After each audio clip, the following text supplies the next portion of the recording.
I signed for them after the Euros, and after my first day's training, I was driving home. I was actually thinking, regretting it. What have I done? Like I walked into a circus. It's amazing, isn't it? This is where we rate the likelihood of some of the transfer rumours that are happening out there at the moment, and how real or otherwise this may actually be. Owen, where are we starting? Well, we'll start with the news on the back of a lot of the newspapers this morning, which is Jack Grealish to Manchester United. We've got a number of different newspapers, which are right beside you, I think, this morning, Jared, telling us all about Jack Grealish's... Oh, I just gave you a hospital pass, did I? This is my bit where I'm supposed to read. Okay. The look of shock on your face there was like, you were like that taxi driver. He's a pro. Sancho, we start with you were like that taxi driver in the BBC a couple of years ago who got brought in and was like, oh, we're joined now by the economics correspondent. He's like, what? No, I'm here to pick somebody up. Right, okay. We start the window with Borussia Dortmund rejecting an £89 million sterling bid from Manchester United for Jadon Sancho, according to Bild. The Telegraph report, there is a belief in Manchester that a compromise can be reached between that offer and the £110 million asking price. Should Manchester United shut up and pay up? How close to £110 million will Manchester United go? And will this deal happen? Nathan, as our guest this morning, deal or no deal? No deal. Right. It'll be one of Sancho or Grealish. Maybe Grealish being that little bit cheaper might end up. Like, you can't see, where are they going to play both of them if they sign them? If you already have Martial, Greenwood, Rashford, I don't think Fernandes, Pogba. Yeah, so you can bear in mind you're going to have 60 games next year, and the first thing that Solskjaer said at the weekend was, after they qualified, next year we're not going to be able to play the young lads in the Europa League. We're going to have to be on it midweek, every week, and that's the next step up. Do we have the squad depth for that? We don't at the moment. Like, Grealish can literally play in any of the 5 positions apart from an out-and-out number 9. You'd be happy from week to week to say, okay, this week you're going to play on the left side of a front 3 or the right side of a front 3, or you can actually play in any of those midfield positions because he's with the right players around him, right? It's not his best position, but he will be fine in any of those games, particularly in the league matches now at Old Trafford, that we're going to start seeing them win again, 2-0, 3-0 against whoever Watford's replacement are going to be, against Villa. Those matches where it's actually grand. You don't actually need to win. You don't need to be at it because it's not Liverpool. Yeah, I'd agree on Grealish that he can cover pretty much every spot. It will be a totally different scenario for him where he's not playing every week, though, where he's probably having to come in, make an impression, and try and fight for his place in the team all the time, which is a very different dynamic. But listen, maybe Manchester United and the Glazers and Ed Woodward are going to get this right, and they do go and sign Jack Grealish and Jadon Sancho. And if they do, well, then you'd have to think they're going to be very, very close to Liverpool and Manchester City next season. And maybe there's a spot in place of Martial, who'd be the one of the 3 that still not be fully convinced by. You could move Rashford into the centre and play Grealish or Sancho out in the wing. But it feels like it's going to be a very tight transfer window. I know it's open until October. And to get both of them, to spend 200 million on 2 attacking players in the team that really needs a defensive holding central midfielder and a couple of defenders, seems a little bit risky. There's also a situation here where Manchester United and Borussia Dortmund need to leave this negotiation on good terms, because we're going to be coming back in 2 years' time for Jude Bellingham to Manchester United for 100 million quid. And then after that, there'll be another kid 2 years later than that. And this is the constant conveyor belt that Manchester United will find themselves in. Like, are we parking the Manchester United tax as well? That say they're going to reject an £89 million bid, as you said there, Ger. Do they accept an £89 million bid from literally every other club in Europe, except it's Manchester United, so let's add another 20 million quid onto that? Are the days of paying the extra few million because you're United gone? Because I was certainly under the impression that potentially they were, because look what you can get through your own academy. Look at the talent that comes in the shape of Mason Greenwood over the past season. You clearly do not get as much of an impact as you might expect in terms of improvement from spending 100 million quid on that United team. Go back to the Harry Maguire transfer saga, and they ended up paying the fee that Leicester said was the fee at the start. So which of these fees is more likely is a question. Is it more likely to be 89 or 110 million? 110. 110. I think so too. I think that, like, Man United can do this and they can drag this whole thing out. But that's the fee, that's the price, and that's what they're going to have to pay. The Mirror this morning report that Villa will not sell Jack Grealish for less than 80 million. The Independent report that Man United have told the English midfielder that he will not start every game as Ole rotates his midfield options if he makes the move. On a scale of 1 to 10, how likely is it that Grealish will join Manchester United? Nathan, first. 8, I would say. I don't think they'll get 80 million for him. I know Villa are in a position where they don't need to sell and could make life quite uncomfortable for Jack Grealish as the home-time boy and all that, but I think if they got 65 million, they could probably let him go. Where is he going to be guaranteed first-team football week in, week out? Although, like, if it's Manchester United or Manchester City, it'd be a similar scenario, you'd imagine, at Manchester City, sort of what the likes of Bernardo Silva do, where they pop up here and there and play a lot of the big games, but don't start every week. So, I think it's more of a. Are you going to say Villa? I think it's more of a 3 or a 4, Nathan. I think that it comes down to a Sancho or Grealish situation, and I'm not sure if Jack Grealish is as attractive an option as he is coming across in some of the newspaper reports. I'm not sure if Manchester United are actually going to splash out on him. I think that Jadon Sancho makes perfect sense. You're turning your attack into top quality. Even though I don't think the level of improvement is worth 110 million quid, it will be a very Manchester United thing to do. I think they're going to not bottle the Grealish signing, but I can see Grealish not going to a top 4 club certainly this summer. I think if I was going to be spending that amount of money, I'd like to have him have a year where he's not in the papers for bad behaviour. I want someone who's going to come to the club, improve the team, but also abide by the rules and be available for every single game, not because there's any legal difficulties hanging over him. So I would be anxious if I was Man United to be going the Jadon Sancho direction first. Give Grealish another season and see if he is as good as he thinks he is. And then, the price isn't going to go up that much in a year, is it? No, but maybe going to Manchester United sparks that change in attitude. As you say, maybe he does believe the hype a little bit when he's at Aston Villa and he's the big man around town and his focus isn't what it needs to be. Whereas if you're at Manchester United and you're playing twice a week, Champions League, every match is important, that maybe then you've got a little bit more focus than when you're at Villa and you're around all your mates all the time. That's fair enough if I'm risking 5 million, but if I'm risking 80 million or 65 million or whatever the difference is, I'm not sure. Next one is, could Philippe Coutinho be an Arsenal player by the end of the window? In Spain, Sport report that the London side are one of the clubs chasing the Brazilian. The reported deal would involve paying a 20 million loan fee to Barca and covering most of his 200 grand a week wages. The attacker is said to have been asked to take a pay cut by Arsenal, and he has asked for time to consider his options. Why on earth would Arsenal do this? Because they're dumb. Why would he's a real Arsenal player. You could imagine him playing for Arsenal.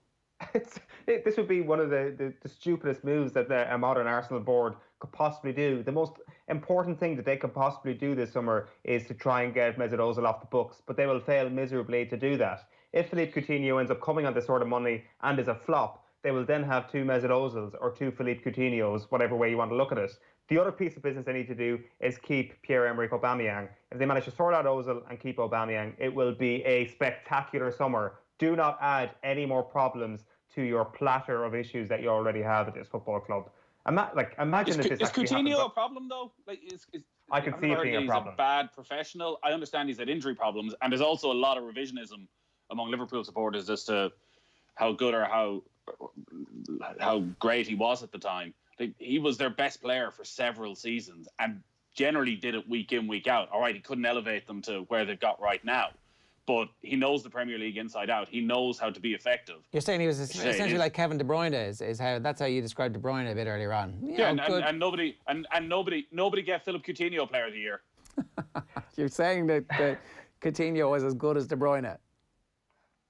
No, I'm most definitely not saying that Philippe Coutinho was as good as Kevin De Bruyne. If he was, he would still be at Liverpool. But I'm saying he was a very, very good Premier League player and was Liverpool's best player for a couple of seasons. So I wouldn't totally write him off.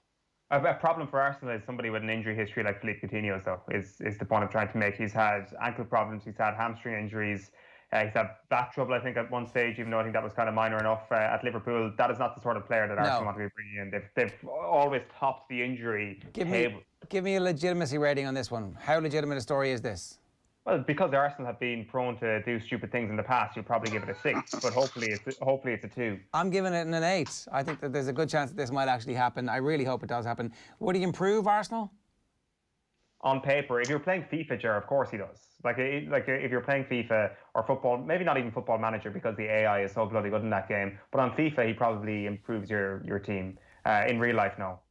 Because I just think that the 200k a week is just such a huge gamble that you're putting chips into the middle of the table and you're not sure if you're going to get anything out of it. I just think the injury history and his form are both quite worrying things. Yeah, I think if he's fit, he improves Arsenal. He plays in that Mesut Ozil position, and if he can play there every single week, he definitely improves Arsenal. But Arsenal are in a funny position in that you just feel 3 months into the season, we'll all be looking again going, why are David Luiz and Granit Xhaka starting every single match? Like, they're maybe the positions they need to strengthen. Yeah, and I think that it's been a while since he has actually been that player who did do that for Liverpool. He has not succeeded at the two clubs that are currently kind of saying no thanks over the last while. So I don't think it's going to happen. Or it shouldn't happen if you're Arsenal. The Guardian report that Champions League qualification has given Chelsea the green light to step up their pursuit of Kai Havertz. The 21-year-old has told Bayern he wants to move. The fee is expected to be between 80 and 90 million euros. How exciting is the prospect of a post-splurge, beefed-up Frank Lampard Chelsea side? Do they risk corrupting the project by flooding it with big money signings? Nathan? I would say this looks like it's definitely going to happen. There's been so much speculation about it. Like, this is up in 9 out of 10 territory. And it's unbelievably exciting if you're a Chelsea supporter. But like Frank Lampard, I know you spoke about this yesterday, the pressure that's going to be on him next season if they've signed Werner, Havertz and Ziyech to add to an already exciting front line. And if they don't improve defensively, he's putting a lot of pressure on his shoulders. But yeah, they're going to be brilliant to watch, you would expect, considering right now Pulisic looks as though he's going to have to play. Like, he looks the pick of all the players that are there right now. And Tammy Abraham scored, 15, 16 goals this season? So they're going to have any amount of options. But if they don't improve defensively, it's all going to be irrelevant. However, if you look at some of the statistics, as to, I know they conceded well over 50 goals. I think it was 11 or 12 set pieces they conceded. Their goalkeeper should have saved something like 10 of them, according to his XG. You correct those two things, suddenly maybe it's a whole lot better. I can't wait for a November night at Anfield when Chelsea's title bid eventually falls by the wayside and you've got Olivier Giroud running on for the last 15 minutes trying to grab an equaliser, and Martin Tyler is like, well, that's their title challenge fizzled out for another year. If this thing doesn't go right, if it's not a legitimate title challenge, I agree, it's pressure time for Frank Lampard. But if it's 9 out of 10, as Nathan says, possibly 10 out of 10. This could get done in the next couple of days. Yeah, it's going to be. It looks like they're going to happen. Leicester City have secured a contract to keep James Maddison, 23, at the club until 2024, it says here, on 110 grand a week. Should he have pushed for a move? Will he still move this summer, sooner rather than later? Was this just about securing a good deal and a buyout? I don't think he'll move this summer now, having signed the new contract. And I don't think he should move either. He's at a very strong club. They'll probably be playing Europa League football next season. And I think he's not quite ready for, he's a few years younger than Jack Grealish is, so he's not quite ready, I don't think, for a United or a City or a Tottenham. But eventually, when he does go, I think he'd be worth it. I keep going back to any amount of interviews, and he just seems to have a big personality, somebody who can be that bit of a leader in a dressing room when he goes in there. But Leicester would be desperate to keep them. And also, Leicester, again, challenge for a Champions League position. You would expect they'll go and try and buy this summer, as well as they might lose somebody. You'd expect they'll go and invest quite a bit of money and try and kick on and finish inside the top 4 next season. Well, speaking of who they're going to lose, sticking with Leicester, Ben Chilwell is reported to be close to the exit after they failed to secure Champions League football. The Sun report that Chelsea and Manchester United both want him. Owen, is he good enough to make that step up, and who needs him more? They possibly both need him. I think that he'd be a fantastic addition to both. Is he better than Luke Shaw? Is he better than Marcus Alonso? I think yes, on both counts, and age is on his side. Legitimacy rating, what are we giving this, about a 6.5? 7. I think that Nathan makes a good case about Leicester actually being an attractive enough place to stay at the moment. But I guess you've got Champions League football guaranteed if you joined either of them. And he starts, doesn't he? I think he starts for either team. It makes personal sense for him too. I think where actually Maddison might miss out, because there's a few similar type players making moves, actually, to have a left back of his quality right now, there's such a premium in that Chelsea, Manchester United and probably Manchester City could all do with an upgrade at left back. So if you can somehow get the 3 of those into some sort of a bidding war, maybe this is the summer to cash in. City had Danilo. They swapped him for the Portuguese guy from Juventus, who technically, because that was all part of the same deal, was like 60 million. Like, Yeah, I don't know. That's well, it's basically Mendy or Zinchenko, and Mendy's both injury record and at times it seems questionable levels of professionalism and popping up here, there, and everywhere all across the world means you'd wonder, is he going to be the player we thought he was going to be and that Pep Guardiola thought he was going to be? Zinchenko, I always find is it's incredibly solid, like does his job, but maybe a club like Manchester City are always going to be looking for a bit of X factor at left back. Yeah, need something more. That's like it is going to be $500 million before they settle on a good 4 at the back this is our top 4 defenders here. And even then, they're not going to be the best in the Premier League. So last one, Dejan Lovren has swapped Liverpool for Zenit. News broke this morning, Adam Lallana has moved to Brighton. Does Jurgen Klopp need to do a clear-out to stay at the top? Is that tier of players, is Shaqiri still at the club? Yeah, he is, yeah. An expectation, I think Shaqiri might go as well. That'll probably be it, though. Origi would be the only other one who's sort of in that category of players who's never fully convinced that he's a starting 11 player, but is always among the substitutes. But I think they might keep Origi, but they're going to have to go and sign. I know Klopp has said they're not going to go huge into the market, but they're definitely going to have to go and sign players. Like, they need another centre-back now. You need 4 quality centre-backs. If Virgil van Dijk were to get injured and suddenly you have Joe Gomez and Joe Matip, maybe you're happy with that. But who's your backup then? I know they were linked with Lloyd Kelly, who might actually be the perfect fit for them. He played with Bournemouth, young player, came from Bristol last summer.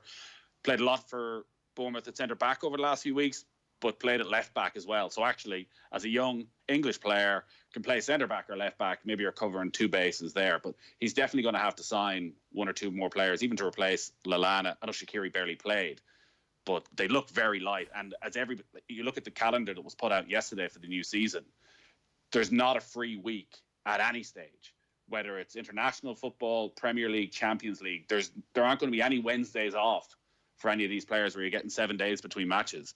So they could end up looking a little bit light unless they sign 2 or 3. Yeah, that was why they should have all had the extended pre-season that I was banging on about 5 weeks ago. But anyway, and then on Brighton confirming the signing of Lallana, the Liverpool contract is over. It's a 3-year deal at Brighton. Jason Maloney is going to go back apparently to Brighton after his spell at Millwall, and Aaron Conley has scored a brilliant goal at the weekend, starting to look like he's going to get a fair bit of game time. Should we see Maloney playing a lot of football next season in the Premier League? Well, I don't know if Lallana's arrival is going to massively affect Malumbi. In fact, playing with a player and character like Adam Lallana could only be a good thing for Jason Malumbi. It is whether he gets in ahead of like Dale Stevens and Davy Proper, who've been there 2 central midfielders for the vast majority of the season. Yves Bissouma is in there as well. So he's certainly not going to get as much game time, you would assume, as he's got this season. It's a question of whether he's better off going back to the Championship and playing week in, week out, or biding his time, hoping that he gets a few minutes here and there, gets an injury, gets into the side and shows he's worth keeping it. But I'd be very surprised if Jason Malumbi starts the season as first choice central midfielder at Brighton. All right, that's the return proper of Deal or No Deal. Nathan, thanks very much for being with us. Cheers, lads.